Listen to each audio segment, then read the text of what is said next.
People lined the streets of downtown Omaha today for the St. Patrick's Day parade, and a lot of people were there to see the floats. But as First Alert 6's Phil Katafamo explains, some brought some concerns.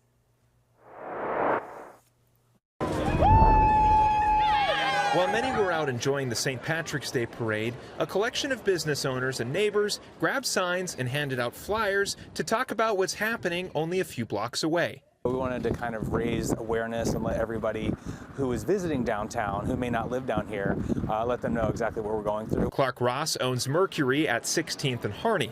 Ross says street closures and parking issues have resulted in less foot traffic since the project started. In just the last 6 months, we've seen a revenue drop of over 20%, and with the promises of this going on for another 2 to 3 years, I just don't think that there's any way that businesses can survive. In previous meetings with the city, the Alliance requested more sidewalk safety and updates to apps like Google Maps to help with navigation. They also suggested a validated parking program and financial assistance. The response from the mayor so far has been pretty underwhelming. At our last meeting, he talked a lot about the things that he's already done and how great that those have been. And he said his hands are tied. He can't give us any financial support. And so we've asked him to reconsider those positions. The Alliance has a meeting set with Mayor Ewing next Wednesday about their concerns with the project. Ross hopes some solutions will come out of the meeting.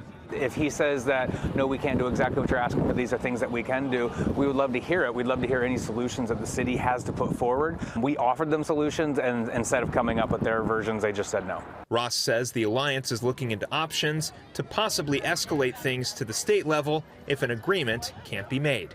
In downtown, I'm Philip Katafamo, First Alert 6.